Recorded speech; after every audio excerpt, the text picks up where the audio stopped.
Maligayang pagbabalik, magang giliw na tagapakinig. Dito kung saan ang inyong imahinasyon ay susubukin.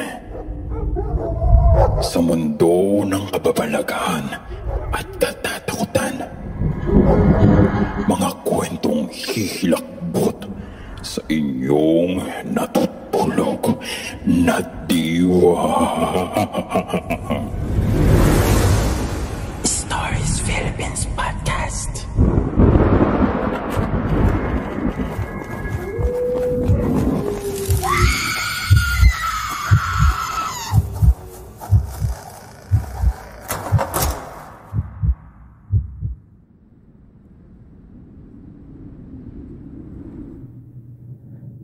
Hello, what is up sa inyo mga kastorya? Welcome back to Stories Philippines Podcast.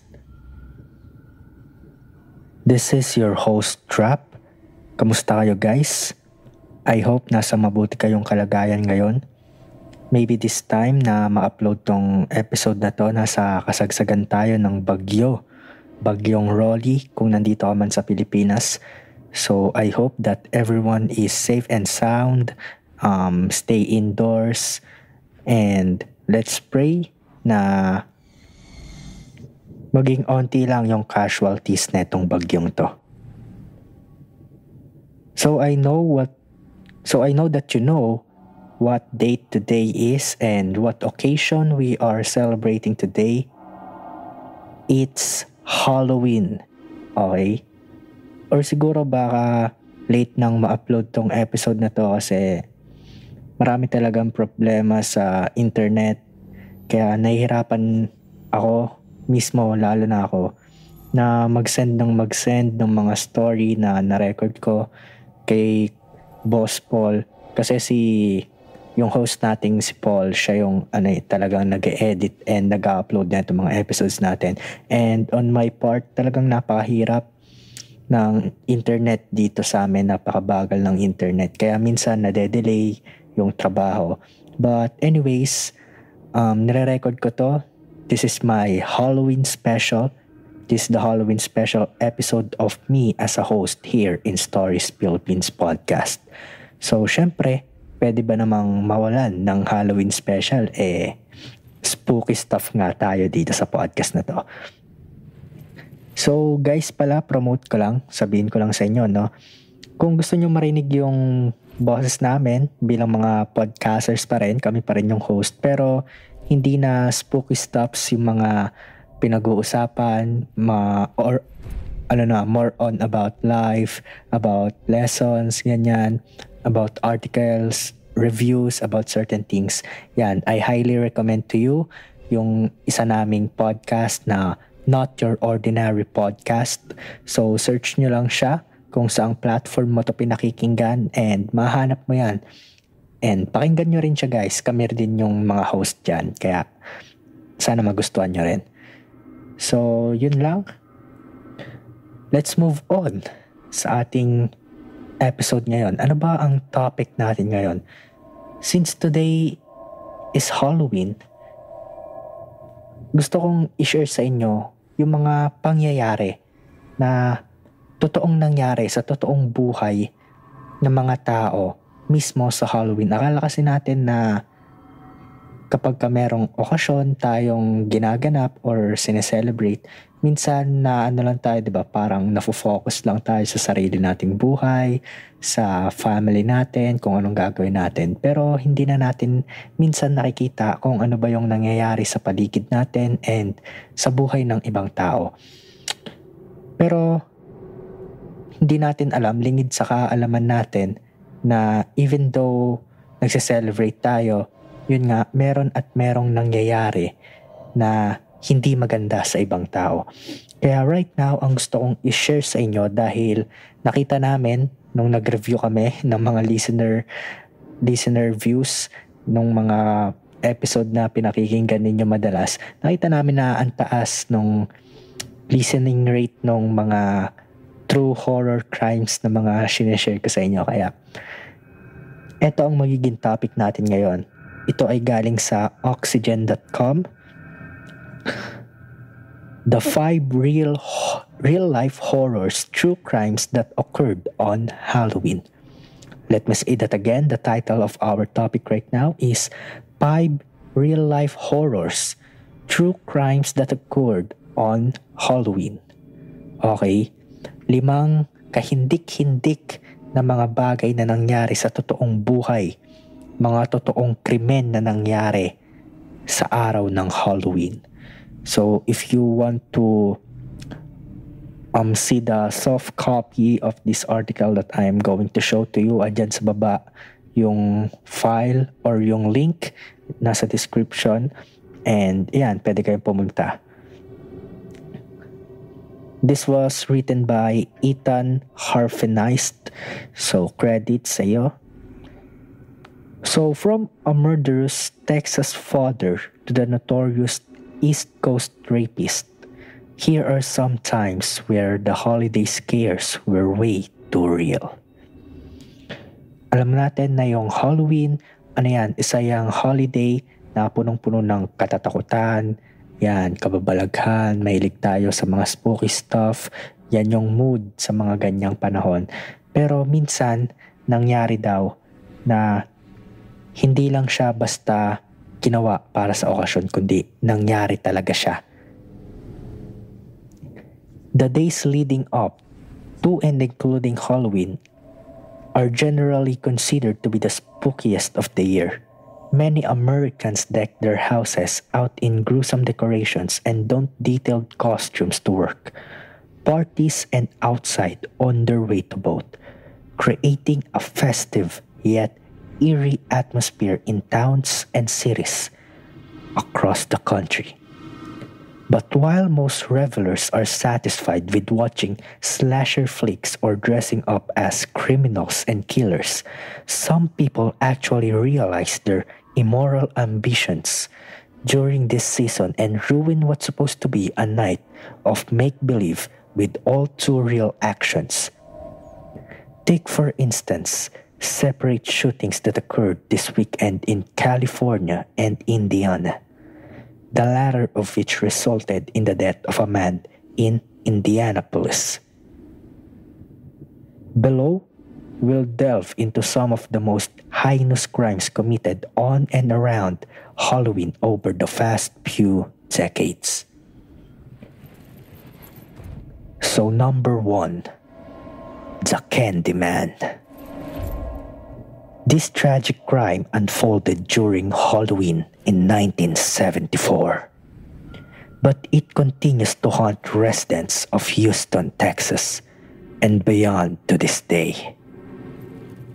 Ronald O'Brien gave out pixie sticks to those of his kids as well as theirs to the 3 others as Halloween treats, but little did they know those classic paper tubes of colored sugar contained an extra ingredient that would wind up killing one of O'Brien's children. Ronald O'Brien said the boy responded after he ate some of it that it was very bitter and didn't taste right. Harold Nassif, the former Pasadena detective sergeant who investigated the case, told ABC-13 on Saturday. The candies were spiked with cyanide, and O'Brien's son Timothy was poisoned to death an hour after indigesting one. Fortunately, none of the other kids had eaten theirs. Initially, O'Brien's feigned sad confusion over his boy's death, according to the outlet. But after authorities found out he had taken out life insurance policies on his kids as well as an adding machine that had crunched numbers identical to the amount he was set to collect, he was swiftly arrested, charged, and eventually sentenced to death. So eto yung una nating kaso ng true crime na nangyari nung Halloween. Yung storya ng The Candyman. So etong Candyman, usong-uso tong panakot, lalong-lalo na sa US. So sa mga napapanood kong American series, yan, parang ginagawa nilang panakot and parang terrifying joke etong katagang The Candyman. Yun pala, meron pala totoong nangyaring karumal-dumal na krimen behind that. So nung Halloween noong 1974, so matagal na itong nangyari pero hanggang ngayon parang hinahunt pa din daw yung mga tao sa Texas, sa Houston. Ang storya nito, yung tatay na si Ronald O'Brien, binigyan niya yung mga anak niya ng mga candy sticks. So di ba kapag Halloween, usong-uso yan, yung mga bata nang hihingi ng candy as trick or treat. And yun, mga tao nagbibigay naman. Etong si Ronald O'Brien, binigyan niya yung mga anak niya ng candy. And yung isa sa mga anak niya, kinain yung binigay niyang candy without knowing na meron palang lason, merong chemical na kasama dun sa candy na yon. So merong cyanide. It was a very poisonous chemical to humans. And after eating that, namatay yung bata. So parang ginawa yun daw ni Ronald O'Brien kasi parang gusto niya lang mag-eksperimento kung anong mangyayari kapag nakain ng mga bata yung candy na may cyanide. And parang gusto niya lang magamit yung life insurance na sinet up niya para sa mga anak niya. Diba? Baliw na baliw. So yun. Kaya kayo guys, mag-ingat kayo sa mga kending natatanggap nyo ngayong Halloween. Hindi nyo alam, baka merong kakaiba dyan. The next one, number 2. The murder of Ronald Sisman and Elizabeth Platzman. Photographer Ronald Sisman, 39 years old, and Elizabeth Platzman, a 20-year-old student at Smith College in Massachusetts, were beaten to death in their Manhattan apartment on Halloween in 1981. Police at that time allegedly that the murders were tied to robbery and believed that Sisman may have known the killer since there appeared to be no signs of any forced entry, according to a New York Times report at the time. There were allegations at one point that David Berkowitz, popularly known as Son of Sam, may have known something about them. The case remains unsolved to this day. So yun, yung pangalawa nating true crime na nangyari nung Halloween ay yung murder na nangyari kay Ronald Sisman and Elizabeth Platzman. So to this day, hindi pa din daw nalulutas yung kaso kung paano sila or kung sino yung talagang pumatay sa kanila. Pero yung pagpatay sa kanila nangyari nung Halloween nung 1981. Isang photographer, etong si Ronald Sisman, at isa namang student, etong si Elizabeth Platzman. So yung pagkamatay nila ay napaka-brutal. Pinatay sila sa bugbog. Hindi lang sila pinatay ng agad-agaran, kundi parang pinahirapan pa sila. Pinatay sila sa bugbog. Kasi they were beaten to death. So imagine ninyo gaano karaming pasa at sugat yung nasa katawan nila at kung gaano kahirap yung tinanas nila bago sila mamatay. Maraming mga allegations kay David Berkowitz na sikat ng mga oras na yon as Son of Sam. Pero hindi niya inaamin and up to until this day, hindi pa rin nasasolve yung kaso. So may you rest in peace, Ronald Sisman and Elizabeth Platzman. Sana balang araw, merong makadiskubre ng totoong nangyari at mabigyan ng hustisya yung pagkamatay nila.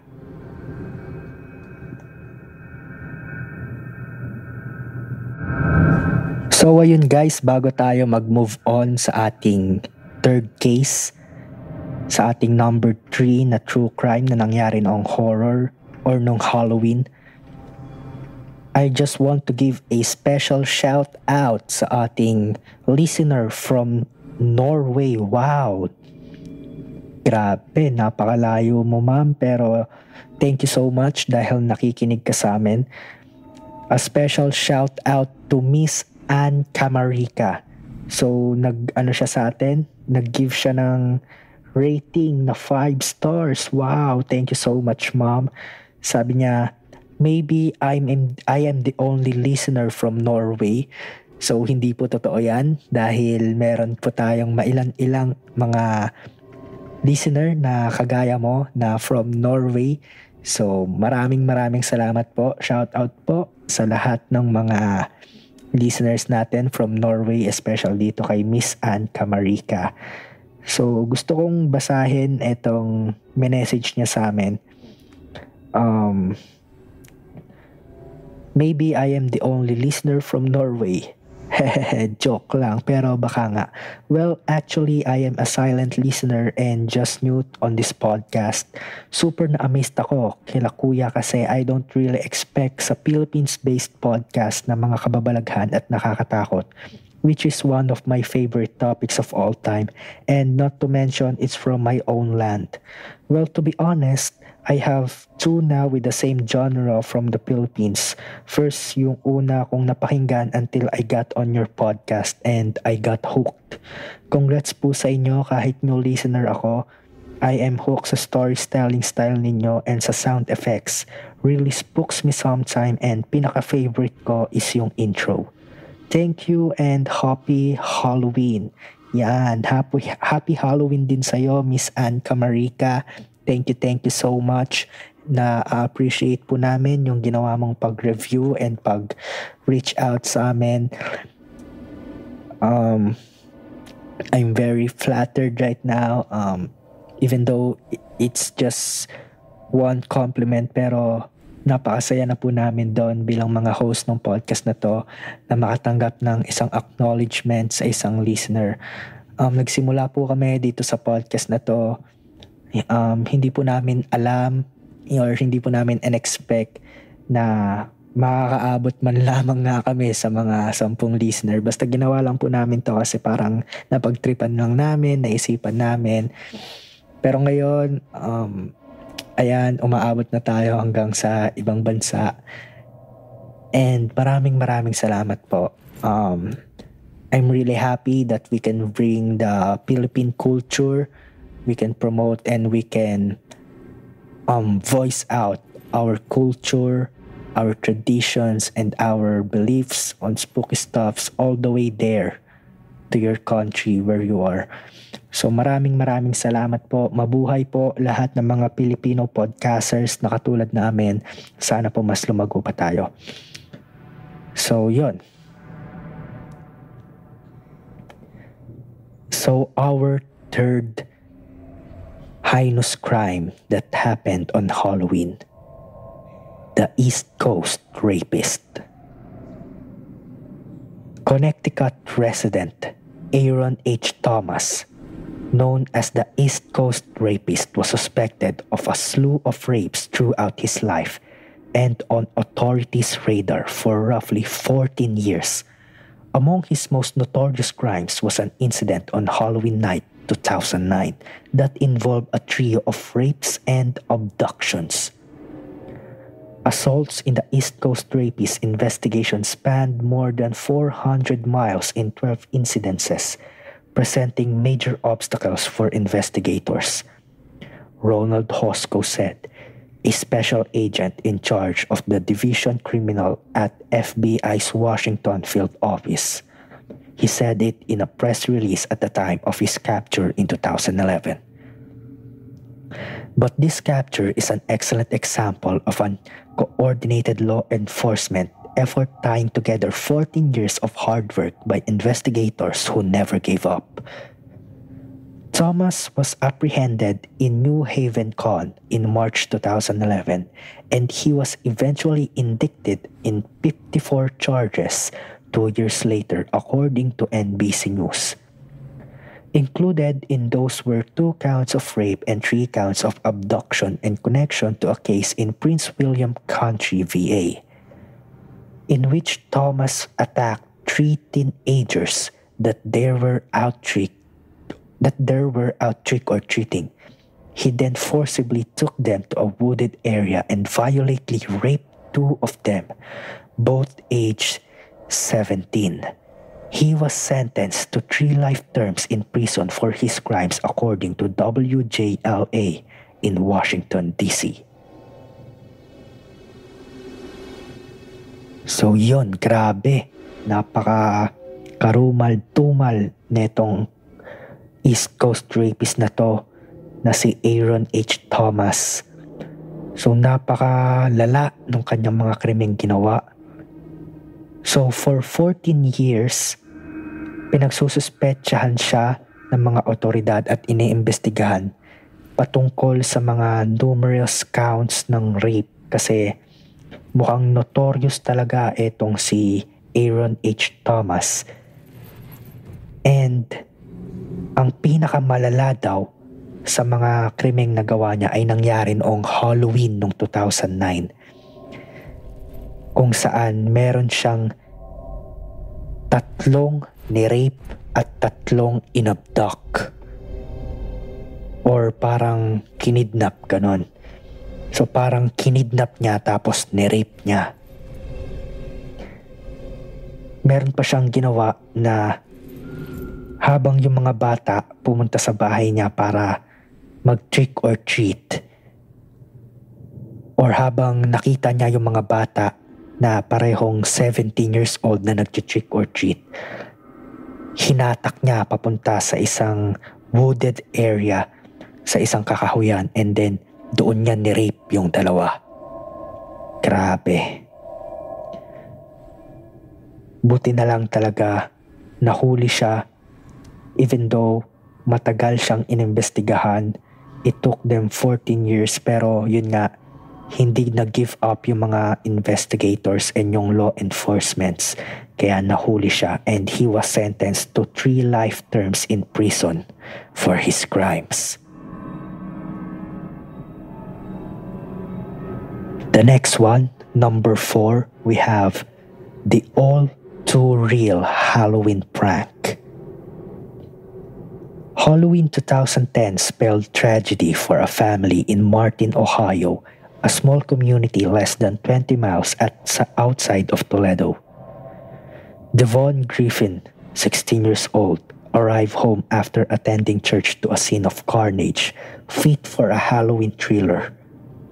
The slain bodies of 3 of his family members, although he managed to call his aunt, who then phoned the authorities about the incident.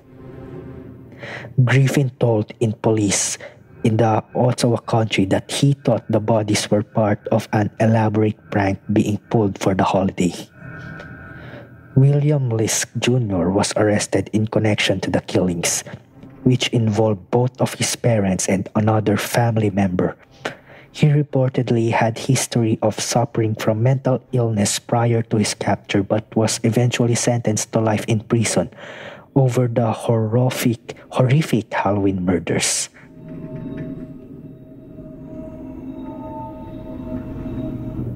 So grabe yung ginawa dito. So akala netong pamilya ni Devon Griffin, isa lang prank yung mga nakikita nilang katawan, mga bangkay. Pero hindi nila alam, totoo palang patay na yung 3 sa mga family members nila. Akala daw nung una netong ni Devon Griffin, parang pinaprank lang siya kasi nga 'di ba Halloween, uso yung mga ganyan. Pero nung tinignan niya, doon na tumimbalag sa kanya yung katotohanan na patay na, may pumatay sa 3 niyang kapamilya. Eventually nahuli yung pumatay na si William Lisk Jr. and it was reported that he was mentally ill pero hindi pa rin siya nakatakas, kaya he was eventually sentenced to life in prison. So grabe, kalain nyo yun. Halloween na Halloween, di ba? So kahit ako, akalain ko lang na prank lang yon ng mga family members ko. Imagine mo, Halloween, uuwi ka. Tapos may mga makikita kang bangkay na nakahandusay sa sahig. So syempre Halloween, hindi mo akalahing totoong patay sila. Pero yun nga, nakakalungkot dahil patay talaga.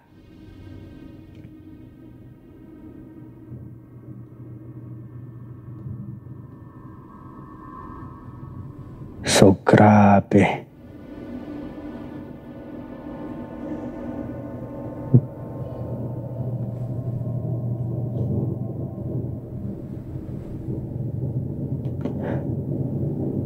So yun na pala yung last time natin or yung last true crime natin sa listahan. So I thought it was going to be 5 but there are only 4. So that was it guys. The supposedly 5 but only 4 real life horrors true crimes that occurred on Halloween.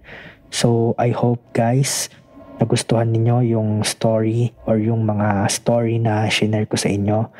Yung story ng The Candyman, the murder of Ronald Sisman, Elizabeth Glassman, the East Coast Rapist, and the all too real Halloween prank. So sana nagustuhan ninyo.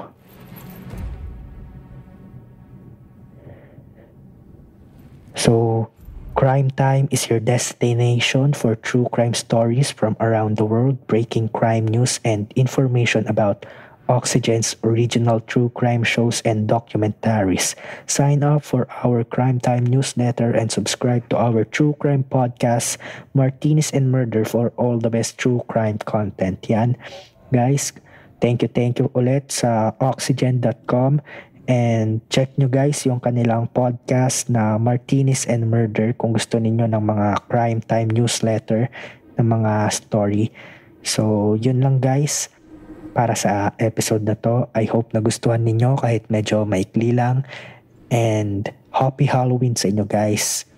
And again, stay safe and I'll see you guys on the next episode.